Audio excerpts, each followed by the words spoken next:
성도 여러분을 축복합니다.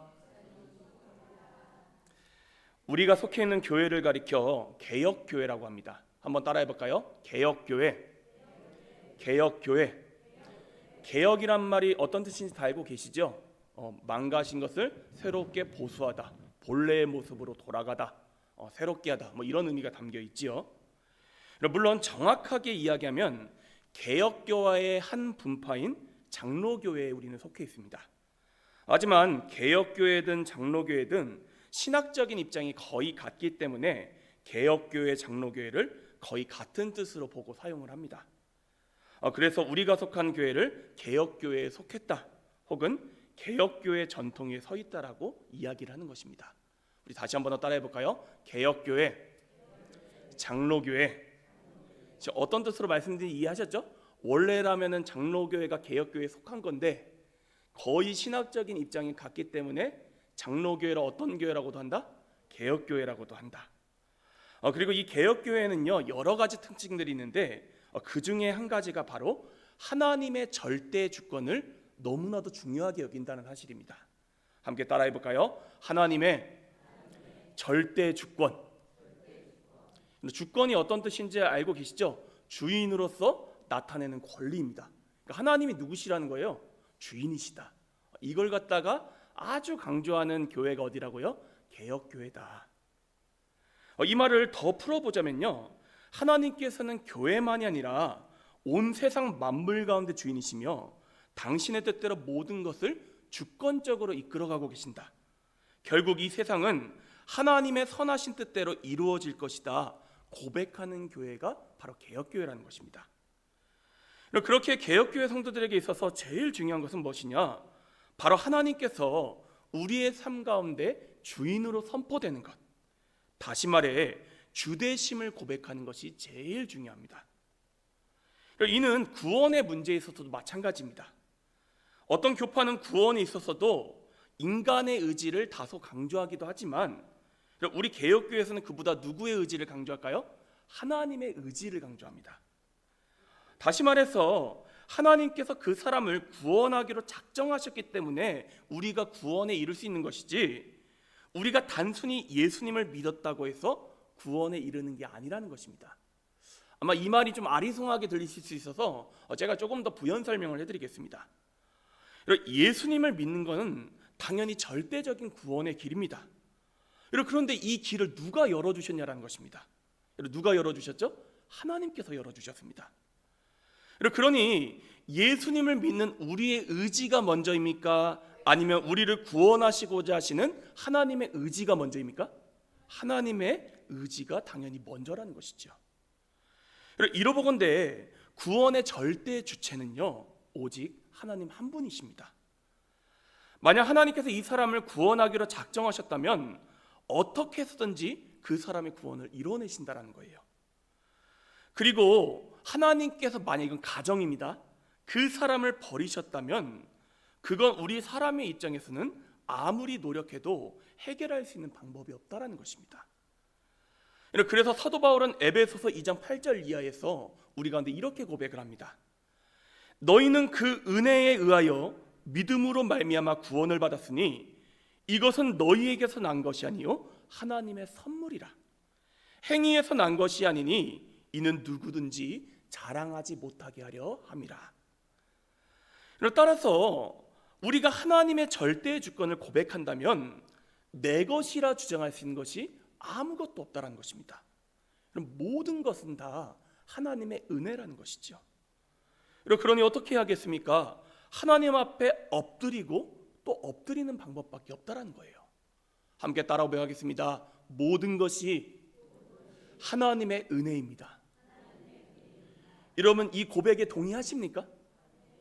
여러분, 우리의 생명이 누구로부터 왔습니까? 하나님이요. 여러분, 우리는 우리가 스스로 노력해서 내가 이만큼 읽었다라고 생각하지만 우리의 생명 자체를 누가 허락하셨어요? 하나님이 허락하셨기 때문에 내 것이라고 주장할 수 있는 게 단 한 가지도 없다는 것입니다. 심지어 구원의 문제에 있어서까지라도 절대적으로 누구의 주권이 중요하다는 것입니까? 하나님의 주권이 중요하다. 오늘 우리가 함께 읽었던 본문 말씀도 이러한 하나님의 절대 주권에 대해서 우리 가운데 설명하고 있습니다. 17절과 18절 말씀을 우리 다시 한 번 더 읽어보기로 하는데 같이 한번 읽어보도록 하겠습니다. 시작. 성경이 바로에게 이르시되 내가 이 일을 위하여 너를 세웠으니 곧 너로 말미암아 내 능력을 보이고 내 이름이 온 땅에 전파되게 하려 함이라 하셨으니 그런즉 하나님께서 하고자 하시는 자를 긍휼히 여기시고 하고자 하시는 자를 완악하게 하시느니라. 아멘. 출애굽기 말씀을 보면 흥미로운 말씀이 나오는데 하나님께서는 모세에게 애굽의 바로 왕을 찾아가 백성들을 놓아달라 요구하라 이렇게 말씀을 하셨습니다. 그런데 그때 하나님께서 바로의 마음을 완악하게 하셔서 그가 한 번에 이 요구를 듣게 하지 않게 하실 것이다. 그래서 여러 재앙이 애굽 땅에 내리고 나서야 비로소 백성들에게 자유를 허락하실 거다 이렇게 말씀을 하셨습니다. 그렇다면 여기서 자연스럽게 의문이 드는 것이 그러면 애굽의 바로왕이 나쁜 사람이 아니라 그렇게 만드신 하나님이 잘못되신 것 아니냐 이렇게 생각해 볼 수도 있지 않겠습니까? 19절에서의 질문이 바로 이 질문입니다. 제가 이 19절을 새번역 성경으로 여러분에게 읽어드리겠습니다. 그러면 그대는 내게 이렇게 말할 것입니다. 그렇다면 어찌하여 하나님께서는 사람을 책망하시는가? 누가 하나님의 뜻을 거역할 수 있다는 말인가? 이 질문의 의도가 이해가 되셨습니까? 이에 대해서 바울은 이어서 20절 이하에서 이렇게 대답합니다. 우리 20절부터 23절까지의 말씀을 함께 교독해서 한번 읽어보도록 하겠습니다. 제가 먼저 읽겠습니다. 이 사람아, 내가 누구이기에 감히 하나님께 반문하느냐? 지음을 받은 물건이 지은 자에게 어찌 나를 이같이 만들었느냐 말하겠느냐?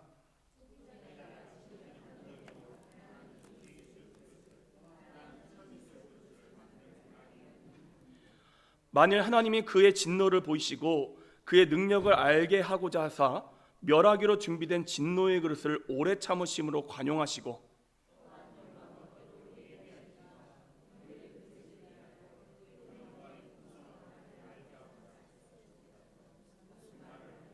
아멘. 사실 바로를 보면요, 우리 사람의 입장에서는 다소 억울한 게 맞습니다. 아니 자기 의지가 아니라 하나님께서 마음을 완악하게 하셔서 그런 것이지 않습니까? 그런데 이건 우리 생각이지 하나님의 주권적인 측면에서 본다면 우리가 하나님을 나무랄 수 있습니까? 없습니까? 없다라는 거예요. 다른 예를 들어볼까요? 지금 드는 얘기들은 성경에 나와 있는 바울이 드는 예도 다 약간 극단적인 예입니다. 하나님의 주권에 대해서 우리에게 알게 하시기 위해서 이렇게 예를 드는 건데 저도 약간 극단적인 예를 한번 들어보겠습니다. 예를 들어서 하나님께서 그러실 리는 없겠지만 이신희 목사가 천국문에 다다랐습니다. 그런데 입구에서 저를 갖다 딱 막아 서시는 거예요. 그래서 제가 하나님께 따집니다. 아니 어떻게 하나님 저에게 이러실 수가 있습니까? 하지만 하나님이 그래도 막아 서세요. 그러면 제 편에서 할 수 있는 게 있을까요? 없을까요? 없다라는 것입니다. 왜냐하면 원칙적으로 구원은요 제가 잘나서 받는 게 아니라 내가 무언가 대단한 일을 해서가 아니라 오직 누구의 은혜로 받는 것입니까? 하나님의 은혜로 받는 것이기 때문입니다. 절대적인 하나님의 영역이라는 거예요. 성도님들도 한번 생각해 보십시오. 여러분이 가진 돈을 가지고 누군가에게 선물을 사주었습니다. 그랬더니 다른 어떤 사람이 왜 자기에게 묻지도 않고 그 사람에게 선물을 사줬냐고 따지고 듭니다. 그러면 여러분이 여기에 대해서 뭐라고 말씀하시겠습니까? 내 돈 가지고 내가 알아서 쓰는데 당신이 무슨 상관이냐? 이렇게 말씀하시지 않겠습니까? 근데 원론적으로 들어가면 하나님의 입장도 마찬가지시라는 것입니다. 물론 우리가 믿는 하나님께서는 정하신 상식 위에서 움직이시고 당신께서 주신 언약을 지키시는 분이십니다. 그러나 때로는 그 상식을 초월해서 역사하시며 우리의 머리와 생각으로는 도저히 이해가 되지 않는 초월적인 방법으로 일하실 때도 있다는 것이죠. 그때도 우리 편에서는요 우리의 입장을 주장할 수가 없습니다. 왜냐하면 하나님께서는 하나님이시며 만물의 주인이시기 때문입니다. 함께 따라와 가겠습니다. 하나님께서는 하나님이시다. 이 말 앞에 우리가 할 수 있는 것은 아무것도 없다라는 거예요. 그럼 만약 우리가 하나님과 동등한 입장이다, 그럼 우리의 생각을 주장할 수도 있습니다. 그런데 우리는 하나님과 동등한 입장이 아닙니다. 사람과 사람 사이도 마찬가지입니다. 서로가 동등한 상황이다, 그러면 자신의 입장을 관찰할 수도 있습니다. 그런데 두 사람의 힘이 압도적으로 차이가 난다라고 생각해 보십시오. 그러면 끝에 가서는 결국 그 앞에 순복할 수밖에 없다라는 것이죠. 이건 억울하냐 억울하지 않냐, 윤리적이냐 비윤리적이냐의 문제가 아닙니다. 누가 주권자이냐 아니냐의 문제라는 것이죠. 오늘날 한번 국제 정세를 보십시오. 힘이 없는 나라는요, 결국 힘 있는 나라 앞에 순복하게 되어 있습니다. 그럼 마찬가지입니다. 우리가 정말로 하나님이 어떤 분이신지 그분 앞에 비춰볼 때 우리가 얼마나 보잘할 것 없고 초라한 존재를 깨닫게 된다면 더 이상 하나님께 우리의 생각이나 논리를 주장할 수가 없다라는 것입니다. 그냥 말 그대로 완전히 그분 앞에 압도가 된다는 것이죠. 제가 초등학교 한 5학년 때쯤이었을까요? 저는 학교에 있다가 근처 나무에 큰 벼락이 내려쳤던 것을 본 적이 있습니다. 그랬더니 그때 어마어마한 소리가 나더라고요. 그리고 번개에 맞아서 나무가 무슨 폭발하듯이 이렇게 둘로 쪼개지는데, 그 어린 나이에 제가 그 모습을 바라보고 얼마나 두려웠겠습니까? 말 그대로 그 장면 앞에 압도를 당하는 거예요. 아무런 말도 할 수 없는 것입니다. 그런데 벼락이 저에게 겁을 주기 위해서 지금 떨어진 것입니까? 아닙니다. 벼락은요, 자기 모습을 있는 그대로 드러낸 것뿐입니다. 그런데 하물며 하나님이 창조하신 그 번개조차 그러한데 하나님께서는 어떠하시겠냐라는 것입니다. 우리를 겁박하시는 것도 아닙니다. 우리에게 논리적으로 따지지도 않으십니다.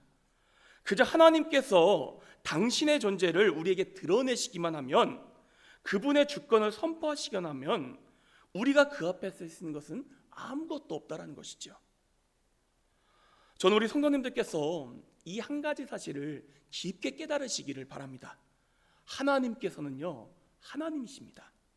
하나님은요, 절대 주권자이십니다. 하나님께서는요, 지존하신 분이십니다. 고백하십니까? 물론 우리가 믿는 하나님께서는 사랑의 하나님이시기도 합니다. 그러나 그 이전에 하나님은 누구시라고요? 하나님이시라는 거예요. 이 말을 달리 하자면 하나님의 성품이 그러하다고 해서 피조물인 우리가 하나님께 사랑을 강요할 수 있습니까? 없습니까? 없다라는 거예요. 여러분, 하나님께서 사랑이시긴 하지만 그조차도 누구의 영역이라는 것입니까? 하나님의 영역, 하나님의 의지라는 거예요. 그러니 이렇게 생각해서는 안 됩니다. 내가 죄를 지어도 하나님께서는 또 용서해 주실 것이야. 나를 절대로 버리지 않으실 거야. 사랑의 하나님이시잖아. 물론 하나님께서는 언약하신 바가 있기 때문에 그렇게 행하실 것입니다. 그러나 우리가 이 사랑을 그렇다고 당연하게 여겨서 됩니까? 안 됩니까? 안 된다라는 거예요. 왜냐하면 하나님은 하나님이시기 때문입니다. 제가 오늘날 신학의 흐름이나 그리스도인들의 신앙의 태도를 보면서 우려하는 부분이 바로 이 지점입니다. 하나님을 갖다가요, 너무나도 인간적인 측면으로만 바라봅니다. 물론 그분께서 베푸시는 풍성한 사랑과 은혜를 누리는 건 좋습니다. 그러나 그 이전에 우리가 해야 할 일은 하나님 앞에 엎드리는 것이라는 것입니다. 하나님의 하나님 되심을 고백하고 그에 합당한 태도로 하나님께 나아가야 한다는 것이지요. 예배도 마찬가지입니다. 우리는 예배 가운데요, 하나님께서 베푸시는 은혜의 사랑을 풍성히 누려야 합니다. 필요를 간구할 수도 있고 예배 가운데 성도 간에 사랑의 교제를 나눌 수도 있습니다. 하지만 예배 가운데 첫 번째로 해야 될 일은 무엇이냐? 하나님께서 얼마나 위대하신 분이신지를 고백하고 그 앞에 엎드리는 시간이 바로 예배의 시간이라는 것입니다. 그러므로 사랑하는 성도 여러분, 저는 여러분께서 하나님의 하나님 되심에 대해 깊이 있게 묵상하시기를 간절히 축복합니다. 그분의 주인 되심, 하나님의 주권에 대해서 한번 깊게 한 번쯤은 생각해 보셔야 합니다. 그리고 그분께 비춘 우리의 그 지극히 작음에 대해서도 함께 생각해 보셔야 한다는 거예요. 여러분, 그러면요 하나님을 대하는 우리의 태도가 바뀔 수밖에 없습니다.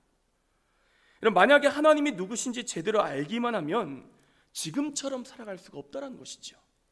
오직 엎드리고 순복할 수밖에 없다는 것이죠. 그러므로 오늘 말씀이 전하는 하나님은 하나님이시다, 이 진리를 꼭 마음에 새기고 그에 합당한 태도로 나아가는 저와 여러분 모두가 될 수 있기를 간절히 축복합니다. 말씀을 조금 더 살펴보기로 하는데 먼저 24절부터 26절에서 이런 바울은 하나님의 이러한 당신의 주권으로 우리를 구원에 이르게 하셨다, 이렇게 고백을 하고 있습니다. 우리 말씀을 다시 읽어보기로 하는데 우리 24절부터 26절 우리 교독해서 한번 읽겠습니다. 이 그릇은 우리니 곧 유대인 중에서뿐 아니라 이방인 중에서도 부르신 자니라.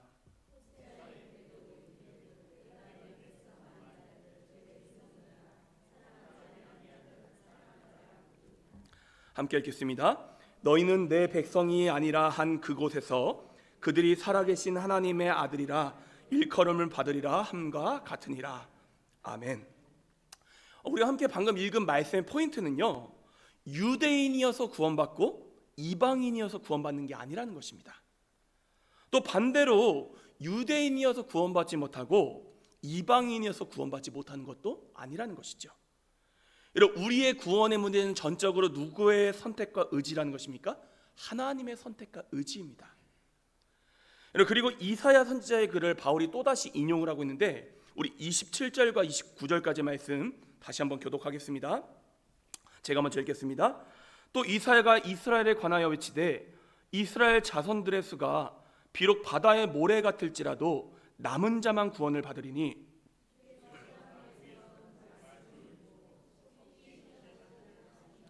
함께 읽겠습니다. 또한 이사야가 미리 말한 바 만일 주께서 우리에게 씨를 남겨두지 아니하셨더라면 우리가 소돔과 같이 되고 고모라와 같았을 것이로다 함께 같으니라. 아멘. 여기서 우리는 특별한 사상 한 가지를 발견하게 되는데 바로 남은 자 사상입니다. 한번 따라해 볼까요? 남은 자 사상. 남은 자 사상. 이 말씀은요, 아무리 시대가 악하고 하나님을 저버리는 사람들이 많이 나온다 할지라도 하나님께서는 그 중에서도 당신의 뜻을 이뤄가실 사람들을 남겨두시고 그들로 하여금 어떻게든 구원에 이르게 되며 당신의 나라와 백성을 이루어 주신다는 뜻입니다. 이게 남은 자 사상입니다. 실제로 우리 교회의 역사 가운데 이런 남은 자를 남겨두시는 그 하나님의 역사를 곳곳에서 살펴볼 수 있습니다. 대표적인 예가 노아를 들 수 있겠죠. 아브라함도 있습니다. 야곱도 있습니다. 그리고 신약으로 넘어오면 교회가 이런 남은 자 공동체가 됩니다. 한 가지 제가 신기한 이야기 해드릴까요? 옛날 소련이라는 나라 다 알고 계시죠? 공산국가지 않았습니까? 이런 공산주의는 기본적으로 기독교를 박해합니다. 그래서 소련 치하에서 얼마나 많은 그리스도인들이 박해를 받았는지 모릅니다. 정말 뼈가 못 추릴 정도로 어마어마한 박해를 받아서 교회가 다 사라졌다, 이렇게 생각할 정도였습니다. 그런데 소련이 무너지고 나서 놀라운 일이 일어났는데 이런 교회가 여전히 남아 있었을까요, 없었을까요? 남아 있었다는 것입니다. 이게 하나님의 놀라우신 역사입니다.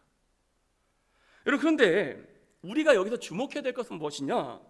이렇게 남게 된 이들이 있는데 이들이 어떤 자격이 있어서 자기의 힘으로 남아 있었던 게 아니라는 것입니다. 전적으로 누구의 선택과 도우심 덕분입니까? 하나님의 선택과 도우심 덕분이라는 것이죠. 그렇게 사도 바울이 볼 때 같은 동족 이스라엘 백성들도 마찬가지입니다. 자, 이 부분은 나중에 우리 로마서 11장 가서 조금 더 설명해 드리겠습니다. 이스라엘 백성들도 마찬가지인데 모두가 구원에 이르지는 못합니다. 그중 하지만 남은 자들이 있습니다. 이방인들도 마찬가지입니다. 모두에게 복음을 전하려고 하나 모두가 구원에 이르는 것은 아닙니다. 하지만 그 중에 누가 있다고요? 하나님께서 택하신 자들, 남아있는 자들이 있다는 것입니다. 우리가 이 말을 들으면 우리 편에선 고민이 생깁니다. 일단은 내가 그 남은 자에 속하고 있는가 두려운 생각이 들 것입니다. 그리고 또 거기에 속하지 않은 사람들은 어떻게 될 것이며, 그렇게 하나님이 다 정해놓으셨다면 우리 편에서 해야 될 일이 있는가, 전도와 선교가 무슨 의미가 있는가, 이런 고민에 빠지게 됩니다. 처음에 제가 바로왕 이야기를 드렸던 것과 같은 맥락입니다. 이때에도 우리가 집중해야 되는 것은 무엇일까요? 우리의 생각이나 논리가 아니라 하나님의 주권이라는 것입니다. 누가 구원받고 누가 구원받지 못하냐에 대한 질문은 우리 편에서 던져야 될 질문이 아닙니다. 왜냐하면요, 우리는요 그 질문을 던질 자격이 있습니까 없습니까? 없다라는 거예요. 다만 우리가 해야 될 일은 무엇이냐, 그렇게 부르심을 받은 그 자체에 대해서 감격하고 감사해야 하며, 하나님께서 우리에게 명령하신 바가 무엇입니까? 오직 복음을 전하라 하셨으니 최선을 다해 복음을 전하면 그 나머지 일은 누가 행하실 일이라고요? 하나님께서 행하실 일입니다. 하나님께서 알아서 판단하시도록 맡겨드리는 게 성경에서 이야기하는 믿음의 자세라는 것입니다. 함께 따라 고백하겠습니다. 감사와 순종은 우리 몫이고 판단과 성취는 하나님의 영역입니다. 이 말이 이해가 되셨습니까? 우리 예수님 오시기 전에 사람들에 대해서 그들의 구원의 문제에 대해서 고민할 때 있잖아요, 그렇죠? 제가 이제 목회하면서 우리 중고등부 친구들에게 제일 많이 들었던 질문 중에 하나가 이순신 제독은 구원 받나요? 이 질문 되게 많이 받았습니다. 아니, 이순신 장군은 예수님을 접할 기회도 없었잖아요, 그렇죠? 복음이 그 당시 전해지지 않았으니까. 그러면 그 사람들은 어떻게 되는 거냐? 오늘날에도 보십시오. 우리는 그래도 지금 비교적 이렇게 좋은 나라에서 잘 먹고 잘 살아가고 있지만 여전히 전쟁과 고통 가운데 있는 나라들도 얼마나 많이 있습니까? 여기에 대해서 사람들이 질문을 던집니다. 그런데 여기에 대한 질문을 던질 자격이 우리에게 있습니까 없습니까? 없다라는 거예요. 왜죠? 이 모든 영역은 누구의 영역이라는 것입니까? 하나님의 영역입니다. 우리의 것이라고 쓰는 것이 아무것도 없기 때문에 저와 여러분이 해야 될 일은요, 감사와 순종뿐이지 그리스도인들은 판단하는 사람들이 아니라는 것입니다. 판단과 이루시는 일은 누구의 영역이라고요? 하나님의 영역이다. 우리의 삶도 마찬가지입니다. 여러분, 저도 목사이긴 하지만 제 삶을 바라볼 때 아니, 하나님께서 어떻게 도대체 나에게 이러시지? 이렇게 생각될 만한 지점들이 살면서 그동안 여러 번 있었습니다. 그런데 성경 말씀의 관점대로 하자면 제가 여기에 대해서 하나님께 따질 수 있냐라는 것입니까? 따질 수 없다라는 것입니다. 제가 해야 될 일은 무엇입니까? 오직 감사와 순종뿐이다. 이게 오늘 성경이 우리 가운데 전하고 있는 믿음의 자세라는 것입니다. 우리가 흔히 예정과 자유의지라고 이야기하지요. 한 번쯤 들어보셨죠? 이 말 한번 따라해 볼까요? 예정, 자유의지. 이런 기독교 역사를 보면요, 이 두 가지를 어떻게 조화시킬 것인가에 대해서 첨예하게 논쟁을 벌여왔습니다. 하나님께서 미리 다 정해놓으셨다. 이게 뭐예요? 예정입니다. 하나님의 주권을 강조한 것입니다. 하지만 반대로 우리 사람의 선택과 의지도 중요하다. 이게 뭐예요? 자유의지입니다.